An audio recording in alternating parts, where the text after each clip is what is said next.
le mot qu'on aura le plus utilisé ce soir, le plus entendu, c'est sens. Je ne sais pas s'il y a 10 ou 15 ans, on l'aurait autant entendu dans ce type de moment, et je trouve ça extrêmement prometteur, extrêmement apaisant et extrêmement porteur de confiance pour le monde qui s'avance et qu'on a inventé, parce que je crois que le cœur de ce qui nous motive, c'est bien le sens qu'on donne à ce qu'on fait. Alors nous, pourquoi on se lève le matin? Pour reprendre votre expression, monsieur, c'est une expression qu'on utilise beaucoup dans l'univers postal, on se lève tôt, et dans l'univers d'Oka Postal aussi, mais peu importe. Le sens qu'on donne à notre action, c'est celui de faire advenir un monde digital qui soit un monde un peu différent de celui qu'on a connu jusqu'à maintenant. C'est-à-dire un monde où digital, ça ne rime pas avec pillage de données, un monde dans lequel ce digital, il se source dans nos racines. Le président Bailly, avec qui j'ai eu le bonheur de travailler pendant 11 ans, parlait des racines et des ailes. Mais nous sourçons notre digital et nos compétences dans ces racines postales autour de la confiance, la pérennité, un univers dans lequel nous sommes en capacité et mis en capacité de gérer nos vies digitales en tant que professionnels et en tant que personnes. Donc c'est aussi simple que ça ce que fait DokaPost, et ce sont ces savoir-faire et ce sens-là qu'on met à votre service et que j'ai le privilège, l'honneur de porter devant vous ce soir. Le lauréat du Grand Prix 2016 de Cercle Humania, le DRH devenu président, est Frédéric Lavenir.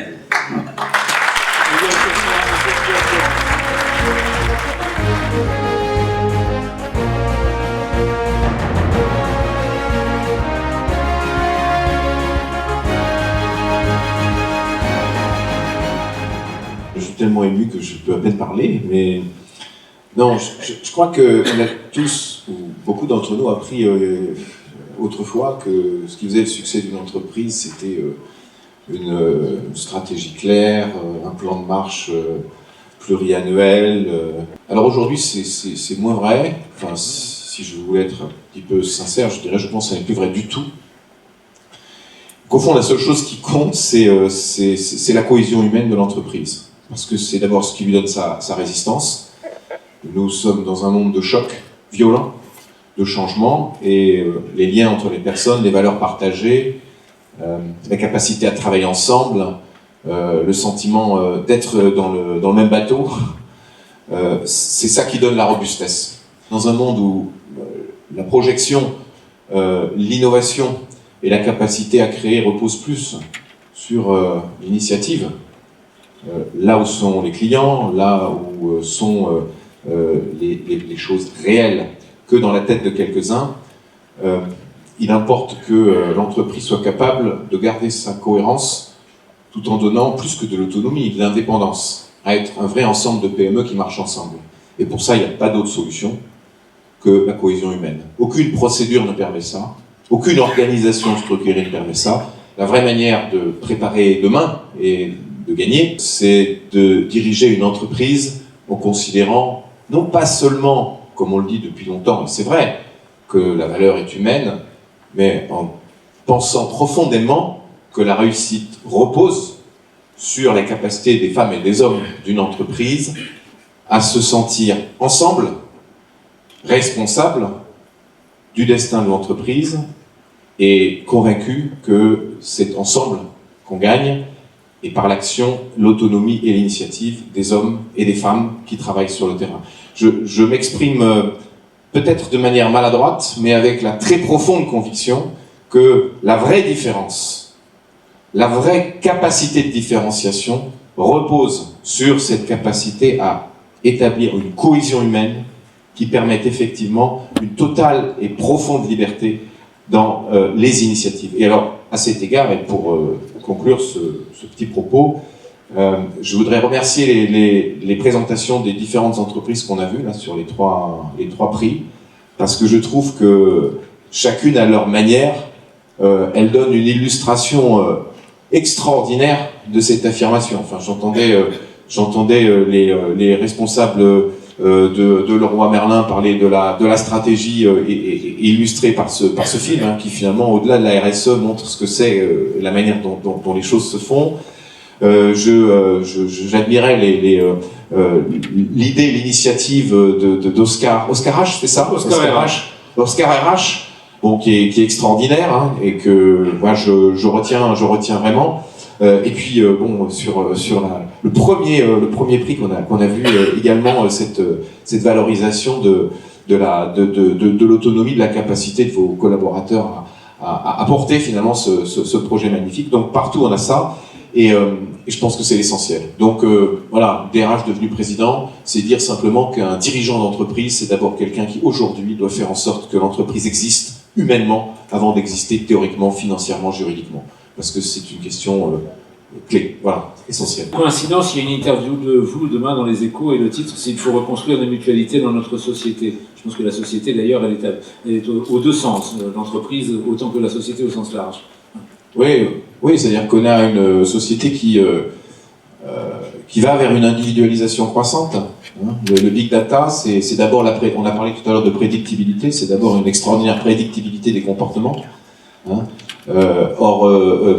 Ça c'est quelque chose qui est extraordinairement dangereux, et face à cette tendance fondamentale vers l'individualisation des offres, des produits, il faut arriver à reconstruire des collectivités, des mutualités. Je suis assureur, et une mutualité c'est un sens, c'est quelque chose dans laquelle existe une part d'inconnu ou de renoncement, ou un risque un peu moins bon est en quelque sorte compensé par un risque un peu meilleur. Et c'est ça la mutualité. Mais plus largement, je pense que notre société et nos entreprises ont besoin de collectivité et de mutualité, sauf à disparaître. Et ça demande d'agir. Il y a un autre assureur qui, je crois, a une question qui lui brûle les lèvres, mon cher Serge, allez-y. Je le connais bien. Oui, on se connaît. Moi, j'avais une question un peu indiscrète. Quelle relation de couple tu entretiens avec ton DRH? Ouais, comme Bérangère est dans la salle, je ne peux pas répondre à cette question qui est quasi personnelle. Mais non, je pense que quand on a été DRH, alors ça c'est un petit peu moins high level que mes observations générales, mais quand on a été DRH, on a nécessairement à la fois beaucoup de compréhension pour la vie du DRH, et aussi, je crois, une conscience plus forte que quand on n'a jamais exercé cette fonction, du caractère absolument clé de son action au quotidien, y compris dans les soutes. Parce que il y a beaucoup de travail qui est compliqué, et donc je pense que ça permet aussi de très bien travailler ensemble. Voilà. Comme toujours, quand on a fait un métier, on a plus de facilité à travailler avec les gens qui le font encore, parce qu'on sait quel est leur langage, quelles sont leurs difficultés, et aussi ce qu'ils peuvent faire. Et on peut faire beaucoup quand on est DRH, en fait. Il y a une question. Et inversement, maintenant que vous êtes DG, qu'est-ce que vous changeriez au DRH que vous avez été, ou qu'est-ce que vous infléchiriez? Peut-être rien. Alors, je suis un cas un peu particulier parce que, d'ailleurs, je ne suis pas président. Donc, il doit y avoir peut-être, Serge, une erreur quelque part, parce que moi, je ne suis pas un DRH devenu président. Très formellement, je suis un président devenu DRH, parce que j'étais directeur général d'une société avant d'être DRH de sa maison mère. Mais c'est commutatif. Hein, et je ne suis pas président aujourd'hui, mais seulement directeur général. Par conséquent, on pourrait inverser les choses. Et donc, la réponse à la question, sans pirouette, est pas évidente, parce que je suis devenu DRH ayant une expérience opérationnelle de dirigeant, et par conséquent, je reviens dirigeant, on va dire, avec peut-être plus grande facilité de travail sur les sujets RH, mais pas de transformation, on va dire comme ça. Une dernière question peut-être dans cette interview donc, que vous pourrez découvrir demain. Vous nous dites le changement des comportements et la transformation culturelle constituent aujourd'hui le défi principal pour les dirigeants de grandes entreprises. Oui, c'est exactement ça. Et ce qu'on a entendu là tout à l'heure avec Oscar RH, c'est exactement ça. C'est-à-dire parler de digitalisation en parlant de technologie, en parlant de device, en parlant de etc. C'est très bien, tout le monde peut le faire, c'est pas ça qui fera la différence. La différence se fait entre des entreprises qui effectivement se transforment dans ce qu'elles sont, c'est-à-dire dans leurs hommes et leurs femmes, dans leur comportement, dans leur manière de fonctionner. Et par conséquent, voilà, c'est pas compliqué de dire que le défi principal est là. C'est pour ça que le thème de ce Grand Prix est particulièrement motivant. Est-ce que j'ai le droit de dire quelque chose? Juste de poser une question. Ce soir, vous avez tous les droits. C'est de savoir si non, mais ça prend une seconde, c'est de savoir si les uns les autres, vous n'avez pas remarqué quelque chose de particulier sur cette scène depuis 20h, non, depuis 19h. Non, Problème c'est de ça. parité, c'est ça? Non, il y a eu une trentaine de personnes, et vous avez compté le nombre de femmes qui sont montées. On est dans les 88-90% d'hommes, moi compris.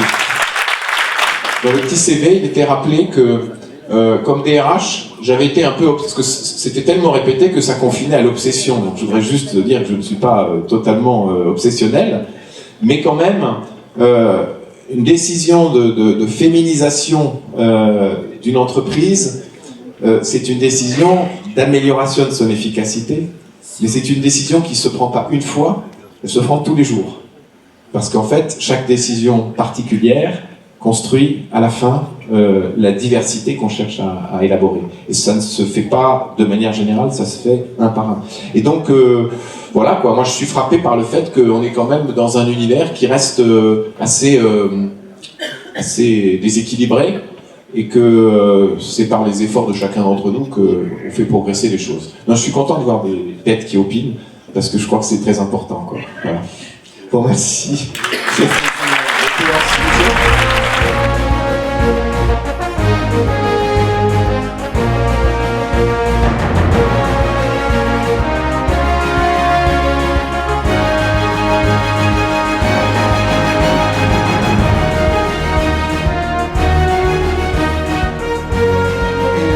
Chiffre que je vous donnerai, c'est que ce soir nous avons eu 16 présidents, 20 directeurs généraux et 200 DRH.